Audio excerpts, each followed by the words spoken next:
I'm making lunch for one of my sons this morning, and I actually started one of the dishes last night. It's one of my mother's recipes, one of our favorites. So it is potato dumplings. Now, that sounds like I take potatoes and mash them and make dumplings somehow or other. Put the potatoes in the batter like potato pancakes. But that's not what this is. Her potato dumplings were, you boil the potatoes as if you're going to make potato soup, and then you take that broth and drop your dumplings down in it. So that's what this recipe involves, and like I said, it's one of the family favorites. She made phenomenal chicken and dumplings, but these potato dumplings are just superb. I love them. What I wouldn't give for some of her potato dumplings now, but I'm going to do my best to make them taste somewhat like hers did. So, wish me luck there. Mama's cooking always tastes better. So, anyway, last night I peeled and I think I used Yukon Gold potatoes, but the Yukon Golds, the russets, the reds, especially new potatoes, those are all really good for making potato dumplings. So I peeled the potatoes, cut them into 1.5 to 2 inch chunks, and boiled them as though I were going to make potato soup. All I added was salt and pepper so far. So I put them in the refrigerator overnight. So now what I'm going to do is, and because I don't need all the potatoes, I'm not trying to make a huge batch, just enough for lunch today for the two of us. So I have my potatoes here that are done. So I'm going to take about half of them out, and I'll have those probably tomorrow with another dish, the potatoes. So I'm going to heat my broth and start making the dumplings. Okay, so I'm scooping out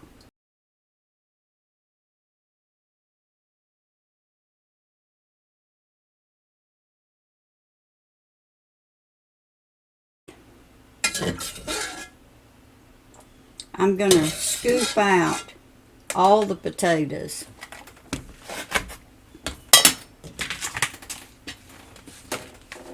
And I'll put part of them back in. And I'm going to add about a cup of water.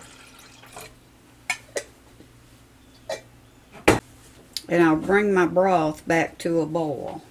In the meantime, I'm going to make my dumplings. So I'm using self-rising flour.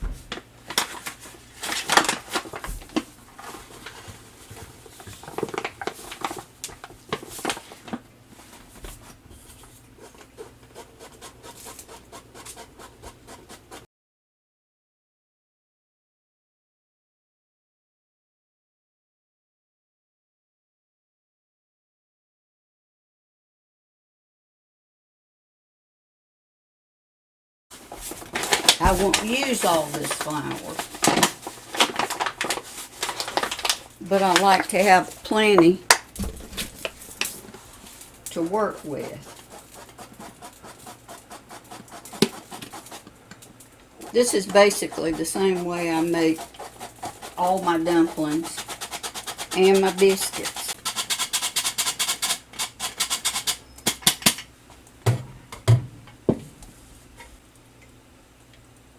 Make a well in the center. You can use butter, or you can use some sort of cooking oil. I'm going to use a little Crisco. And I have a little, about half the size of an egg. is the amount of Crisco that I use, and about 1 cup of milk. I don't think I'll need this much, but I don't like to be short either. Probably 3/4 of a cup would be closer. Now I'm going to go ahead and measure out approximately 1/4 of a cup of milk to go in my broth. Stir my broth a little. Alright, now I'm going to work this just like I do my biscuits. I start by squeezing the whatever fat I use, in this case the Crisco, into the milk to separate it, and start picking up a small amount of flour.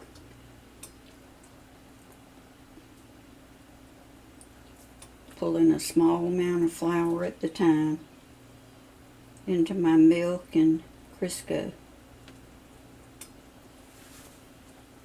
Just kind of stir it around, and the flour naturally works its way in.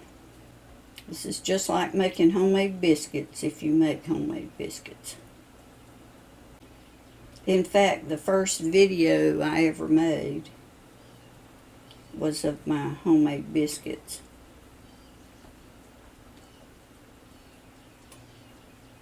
And you just keep working the dough until it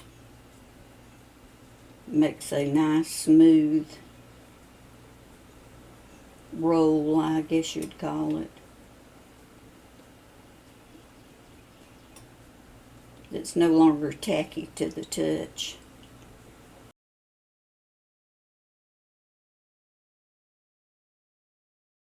I just keep going around in a circle and pulling the edge into the middle.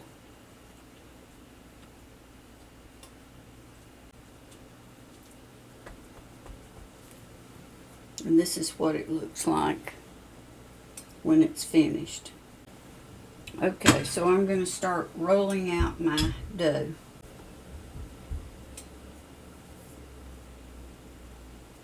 And I'm going to pinch off a little ball of the dough.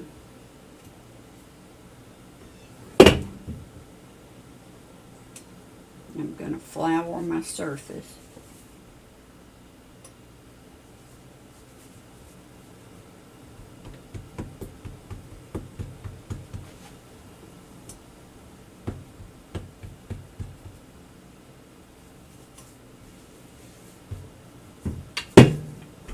And I'm going to start rolling it out. I guess I could move my sifter.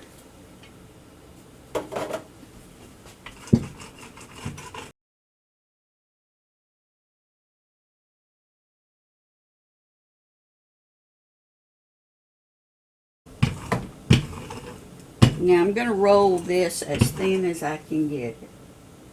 Some people like fat dumplings. My family prefers the thin ones. Okay, so I'm going to take a knife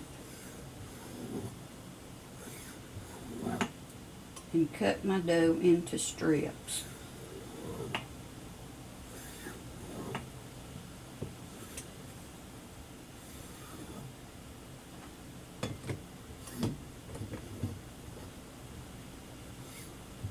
And then into squares or rectangles. Back to the broth. My broth is boiling now. And I'm going to add probably a little bit less than 1/4 of a cup of milk. You don't want to add too much milk.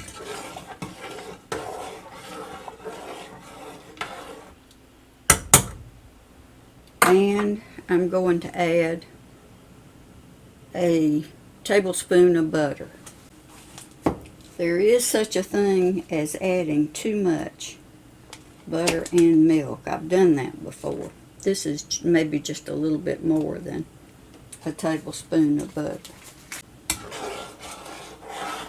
Now the trick to making good dumplings is that your broth, whether it's chicken broth or potato broth, is rich and hearty.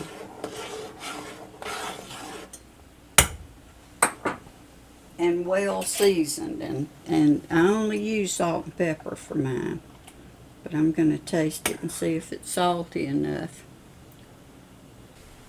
I'd say that's pretty close to perfect.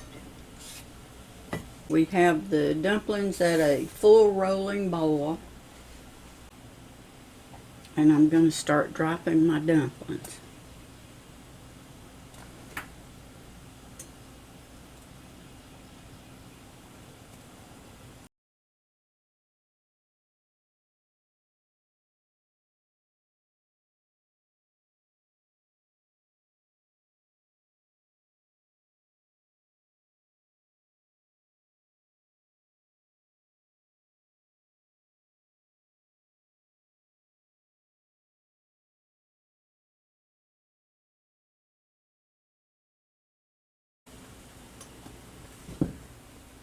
You don't really want to stir the dumplings.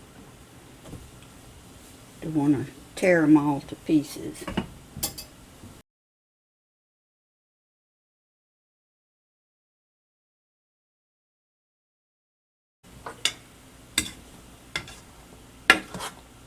I'm not crazy about the flat top stoves because I like to just shake the pot without picking it up, and you can't do that with the flat top stoves. Alright, so I'm going to make a few more dumplings.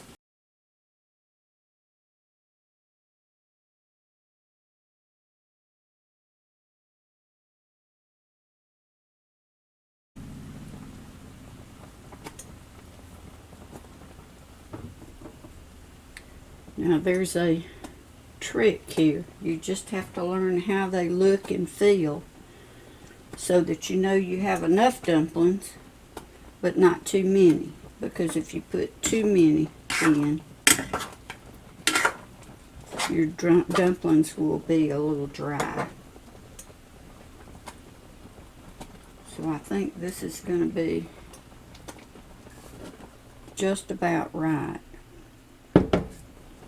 So now I'm going to add in a few of the potatoes.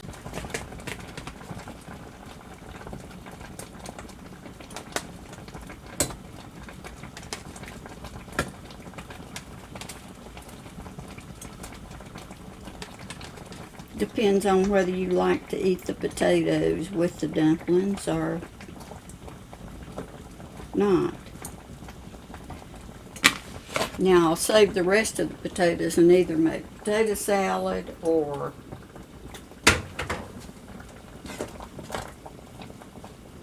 I can even heat them up and mash them, make mashed potatoes or some sort of casserole. So I'm going to turn the burner down as low as it'll go. Put the lid on them and let them cook another 5 or 10 minutes until the dumplings are done.